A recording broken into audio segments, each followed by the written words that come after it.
In the last few videos, we learned that the configuration of electrons in an atom aren't in kind of the simple classical Newtonian orbit configuration, and that's the Bohr model of the electron. And I'll just keep reviewing it just because I think it's an important point. If that's the nucleus, remember it's just a tiny, tiny, tiny dot if you think about the entire volume of the actual atom.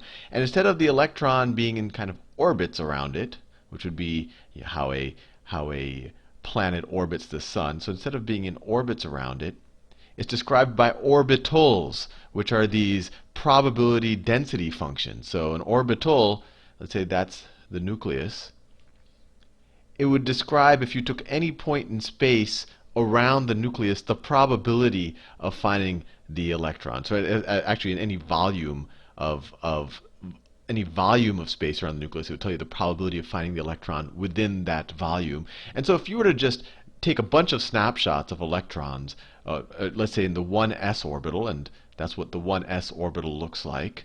It's just a little, you can barely see it there, but it's a sphere around the nucleus, and that's the lowest energy state that an electron can be in. If you were to just take a number of snapshots of electrons, let's say you were to take a number of snapshots of helium, which has 2 electrons, both of them are in the 1s orbital, it would look like this. If you took one snapshot, maybe it'll be there. The next snapshot, maybe the electron is there. Then the electron's there. Then the electron's there. Then it's there. And if you kept doing the snapshots, you would have a bunch of them really close, and then it gets a little bit sparser as you get out, as you get further and further out away from the electron. But you see, you're much more likely to find the electron close to the center of the atom than further out. Although you might have had an observation where the electron's sitting all the way out there or sitting out over here. So it really could have been anywhere, but if you take multiple observations, you'll see what that probability function is describing. It's saying, look, there's a much lower probability of finding the electron out in this little cube of volume space than it is in this little cube of volume space. And when you see these diagrams that draw this orbital like this, let's say they draw it like a shell, like a sphere, and I'll try to make it look three-dimensional. So let's say this is the outside of it, and then the nucleus sitting someplace in the inside. They're just saying where they just draw a cutoff. Where can I find the electron 90% of the time? So they're saying, okay, I can find the electron 90% of the time within this circle if I were to do the cross section. But every now and then the electron can show up outside of that, right? Because it's all probabilistic. So this can still happen. You can still find the electron if this is the orbital we're talking about out here, right? And then in the last video we said, okay, the electrons fill up the orbitals from lowest energy state, low energy, to high energy state, I mean, you could imagine it, if I'm playing Tetris, well, I don't know if Tetris is a thing, but if I'm stacking cubes, I lay out cubes from low energy. If this is the floor, I put the first cube at the lowest energy state, and let's say I can't put cubes. And let's say I could put the second cube at a low energy state here, but I only have that much, I only have this much space, say, to work with, so I have to put the third cube at the next highest energy state. In this case, our energy would be described as potential energy, right? This is just a classical Newtonian physics example, but that's the same idea with electrons. Once I have 2 electrons in this 1s orbital, so let's say the electron configuration of helium is 1s2. The third electron I can't put there anymore because there's only room for 2 electrons, and the way I think about it is these 2 electrons are now going to repel the third one I want to add, so then I have to go to the 2s orbital. And now if I were to plot the 2s orbital on top of this one, it would look something like this, where I have a high probability of finding the electrons in this shell that's essentially around the 1s orbital. Right? So, and right now, maybe I'm dealing with lithium right now, so I only have 1 extra electron. So this 1 extra electron, that might be where I observed that extra electron. But every now and then it could show up there, it could show up there, it could show up there, but the high probability is there. So when you say where is it going to be 90% of the time, it'll be like this shell that's around the center. And remember, when it's three-dimensional, you would kind of cover it up, so it'd be this shell. So that's what they drew here. I don't know if you can they drew the 1s as just a red shell, and then the 2s, in the second energy shell, is just this blue shell over it. And you can see it a little bit better in actually the higher energy orbit, the higher energy shells, where The seventh s energy shell is this red area, and then you have the blue area, and then the red and the blue.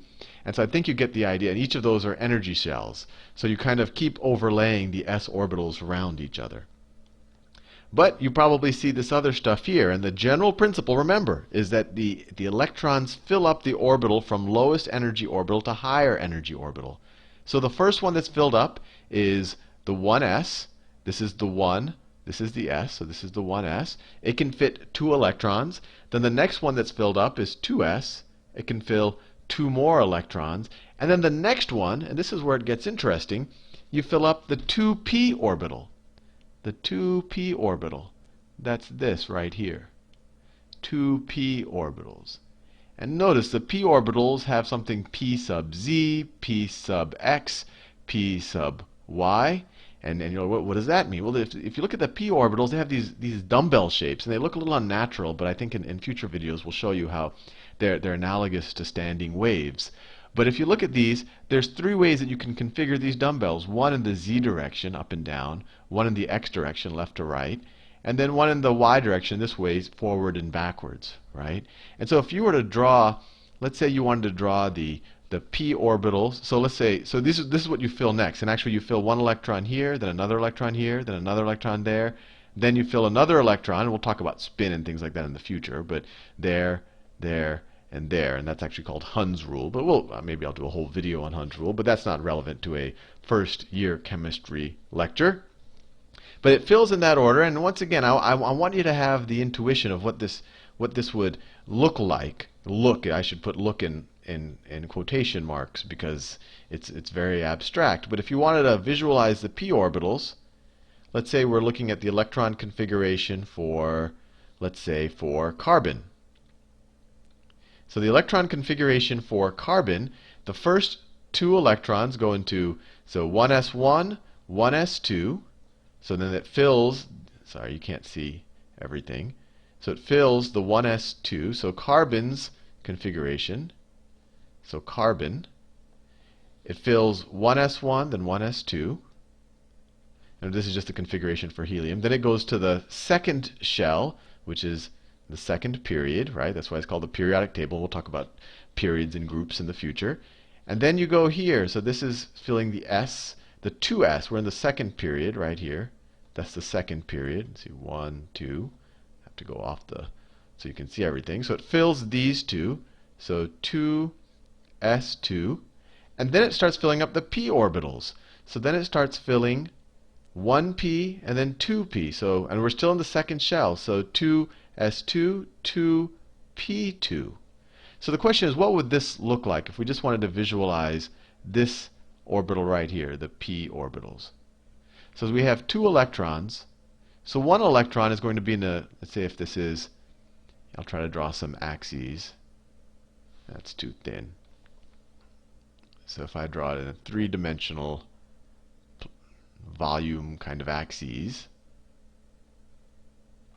if I were to make a bunch of observations of, say, one of the electrons in the p orbitals, let's say in the pz dimension, sometimes it might be here, sometimes it might be there, sometimes it might be there, sometimes, and then if you keep taking a bunch of observations, you're going to have something that looks like this bell shape, this barbell shape right there. And then for the other electron that's maybe in the x direction, you make a bunch of observations. Let me do it in a noticeably different color. It'll look like this. You take a bunch of observations, say, wow, you know, it's a lot more likely to find that electron in kind of the dumbbell, in that dumbbell shape. But you could find it out there. You could find it there. You could find it there. This is just a probability, much higher probability of finding it in here than out here. And that's the way, that's the best way I can think of to visualize it. Now, what we were doing here, this is called an electron configuration. And the way to do it, and there's multiple ways that are taught in chemistry class, but the way I like to do it is you take the periodic table and you say, okay, these groups, and when I say groups, I mean the columns, these are going to fill S, the S subshell, or the S orbitals. These over here are going, you can just write S up here, just right there. These over here are going to fill the p orbitals. Actually, let me take helium out of the picture. The p orbitals, let me just do that. Let me take helium out of the picture. These take the p orbitals. And actually, for the sake of figuring out these, you should take helium and throw it right over there. Right? The periodic table is just a way to organize things so it makes sense, but in terms of trying to figure out orbitals, you could take helium. Let me do that. The magic of computers.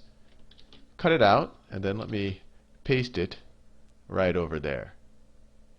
Right? And now you see that helium, you get 1s, then you get 2s. So helium's configuration is, you get 1s1, then 1s2. We're in the first energy shell. Right? So the configuration of hydrogen, is 1s1. You only have one electron in the s subshell of the first energy shell. The configuration of helium is 1s2. And then you start filling the second energy shell. The configuration of lithium is 1s2. That's where the first two electrons go, and then the third one goes into 2s1, right? And then I think you start to see the pattern, and then when you go to nitrogen, you say, okay, it has 3 in the p suborbital, so you can almost start backwards, right? So it's 2. We're in period 2, right? So this is 2p3. Right, let me write that down. So I could write that down first. 2p3. So that's where the kind of the last 3 electrons, they go into the p orbital. Then it'll have these 2 that go into the 2s2 orbital. 2s2 orbital. And then the first 2, or the kind of the electrons in the lowest energy state, will be 1s2. So this is the electron configuration right here of nitrogen. And just to make sure you did your configuration right, what you do is you count the number of electrons. So 2 plus 2 is 4, plus 3 is 7. And we're talking about neutral atoms, so the electrons should equal the number of protons. The atomic number is the number of protons, so we're good. 7 protons. So this is, so far when we're dealing just with the s's and the p's, this is pretty straightforward. And if I wanted to figure out the configuration of silicon, right there, what is it? Well, we're in the third period. 1, 2, 3. That's just the third row. So and this is the p block right here. So this is the second row in the p block, right? 1, 2, 3, 4, 5, 6. Right? We're in the second row of the p block. So we start off with 3p2, and then we have 3s2, and then it filled up all of this p block over here. So it's 2p6, and then here 2s2. And then, of course, it filled up the first shell before it could fill up these other shells, so 1s2. So this is the electron configuration for silicon. And if we can confirm that we should have 14 electrons, 2 plus 2 is 4, plus 6 is 10. 10 plus 2 is 12, plus 2 more is 14. So we're good with silicon. I think I'm running low on time right now, so in the next video we'll start addressing what happens when you go to these elements, or the D block. And you can kind of already guess what happens. We're going to start filling up these d orbitals here that have even more bizarre shapes. And the way I think about it, this is not to waste too much time, is that as you go further and further out of the electron, out from the nucleus, there's more space in between the lower energy orbitals to fill in more of these bizarro shaped orbitals. But these are kind of the balance. Well, I will talk about standing waves in the future, but these are kind of the balance between trying to get close to the nucleus and the proton and those positive charges, because the electron charges are attracted to them, while at the same time avoiding the other electron charges, or at least their mass distribution functions. Anyway, see you in the next video.